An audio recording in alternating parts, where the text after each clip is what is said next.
The moment the company lawyer asked for a recess, I knew the case had cracked. Not because he was nervous, not because his argument was weak, but because one simple question had exposed the thing his entire defense was built to hide. When were these performance documents created?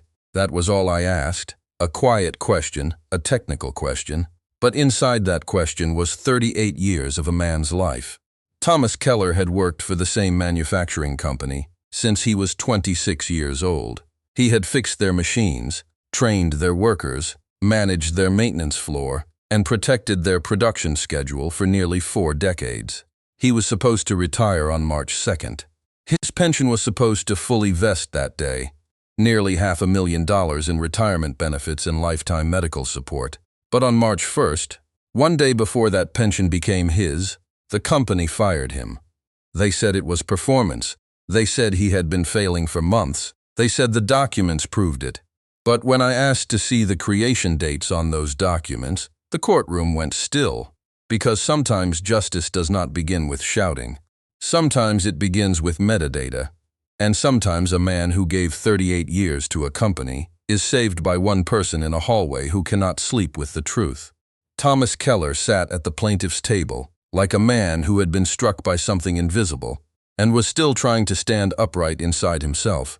He was 64 years old, broad-shouldered, with the hands of someone who had spent his life repairing things other people needed but never noticed. He was not dramatic. He did not cry. He did not rage. He simply sat there with his jaw tight and his hands flat on the table. His wife, Martha, sat behind him in the gallery with a folder on her lap. Later, I learned she was the one who refused to let him give up. She was the one who called the labor board, searched for attorneys, saved emails, gathered reviews, and kept saying the same thing when Thomas told her it was probably hopeless. They can't do this to you one day before retirement. The company was Meridian Industrial Manufacturing, a mid-size plant that made precision parts for aerospace and automotive clients. Thomas had started there as a junior technician straight out of technical school. He learned quickly, worked hard, and became the person everyone called when a machine failed at the worst possible moment. Within 4 years, he became a team lead. Within 8, a supervisor. By the end, he managed 11 technicians and a maintenance budget worth millions. He knew which machine needed patience, which vendor could be trusted, which repair would last, and which part should never be ordered again, no matter how cheap it looked on paper. That kind of knowledge does not appear on a spreadsheet. It is built slowly, morning after morning, emergency after emergency, year after year. And Meridian had relied on that knowledge for decades. Thomas had planned his retirement carefully. He and Martha had talked about it for years. Their house had been paid off. Their children were grown. Their savings were modest, but real. The foundation of everything was the pension. It was the old kind of pension, defined benefit. The kind of promise workers used to believe meant something. Thomas had contributed to it for 38 years, and the company had matched those contributions. On March 2nd, the full amount would vest. The employer's accumulated obligation was about $400,000, plus supplemental lifetime health benefits worth roughly another $100,000. March 2nd was the finish line. Meridian fired him on March 1st. The termination letter was delivered at 8:47 in the morning. Thomas had driven to work before sunrise, just as he had done for most of his adult life. He parked in the same spot he had used for 15 years. He walked through the same door he had walked through thousands of times. But instead of heading to the floor, he was met by someone from HR and someone from legal. They told him his employment was over. The reason listed was performance. Late maintenance reports, incomplete equipment logs, a pattern of deficiency over several months. But there was one problem.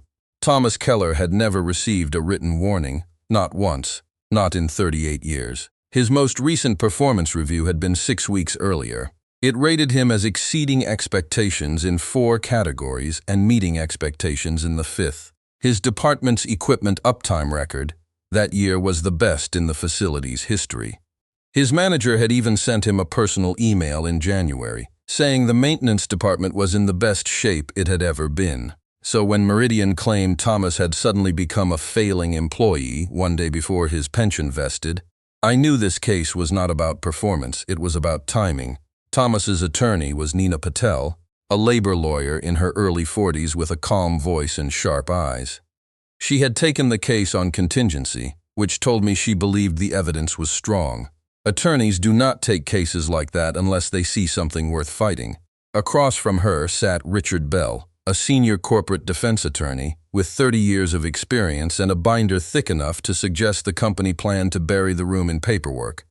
I called the case. Nina stood first. She did not waste time. She laid out the timeline clearly. 38 years of employment, consistent strong reviews, no disciplinary history, pension vesting date, March 2nd, termination date, March 1st. She submitted 5 years of performance reviews. She submitted the most recent review from 6 weeks before termination. She submitted the email praising Thomas's department. Then she submitted the termination letter. "Your Honor," she said, "this was not a coincidence. Meridian saved itself hundreds of thousands of dollars by firing Mr. Keller one day before his benefits vested. The performance record used to justify that firing was manufactured after the fact." Richard Bell rose smoothly. He said the company had acted within its rights. He said performance problems had been documented. He said the timing was unfortunate, but appearance and intent were not the same thing. He said the company had followed HR procedure. He said the documents supported the decision. I listened, then I asked one question. "Mr. Bell, you say the performance issues were documented. I would like to know when those documents were created." He paused, not long, but long enough. "The records are our submission, Your Honor." "I have reviewed your submission," I said. "I am asking for the metadata, the creation dates on the files." Another pause. This one was heavier. "Your Honor, that level of technical detail was not anticipated. In a case where a man was fired one day before his pension vested," I said, "the creation dates of the documents used to justify that firing are not a technical detail. They are central." I called a recess, and during that recess, the case changed forever. Richard Bell left the courtroom to confer with his client. Nina Patel stepped into the hallway. A younger attorney from the defense table followed her. His name was Ethan Reed. He was 29 years old, a junior associate at Richard Bell's firm. He had been quiet all morning, quieter than young attorneys usually are when senior partners are arguing in front of a judge. In the hallway, Ethan asked Nina if they could speak privately. What he told her was later confirmed by both attorneys, which is why I can tell you this part. Ethan had joined the case 3 weeks earlier, after Meridian's defense had already been assembled. His job was to review the documents and prepare background material. While reviewing the files, he noticed something wrong. The dates inside the documents did not match what the documents claimed to show. Maintenance reports supposedly covering months of poor performance had been created within the same 2-day window. Equipment logs labeled from July had file creation dates in late February. The earliest performance deficiency document had been created on February 27th, 3 days before Thomas was fired. Ethan had flagged it to a senior attorney. He was told it was a file management issue, not his concern. For 2 weeks, he sat with that answer. He kept going to work, kept seeing the file, kept knowing what was being done, and finally, in that courthouse hallway, he made a choice that could damage his career before it had really begun. He handed Nina Patel a USB drive. On it was his analysis of the document metadata, actual creation dates, actual file history, actual proof that Meridian's performance record had been created in a 48-hour window, but just before Thomas was terminated. When court resumed, Nina handed me the drive. Richard Bell did not yet know what had happened.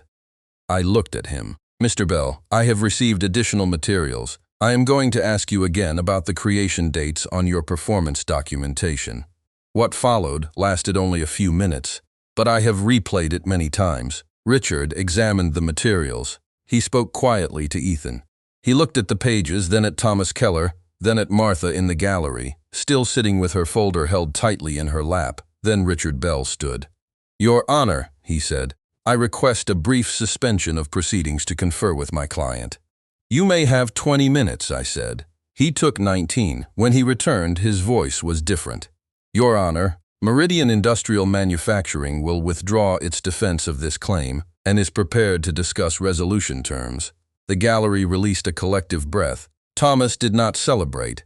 He did not smile. He simply sat there, still and rigid, as if someone had finally said aloud what he already knew in his bones. That is different from winning. That is being believed. Before sending the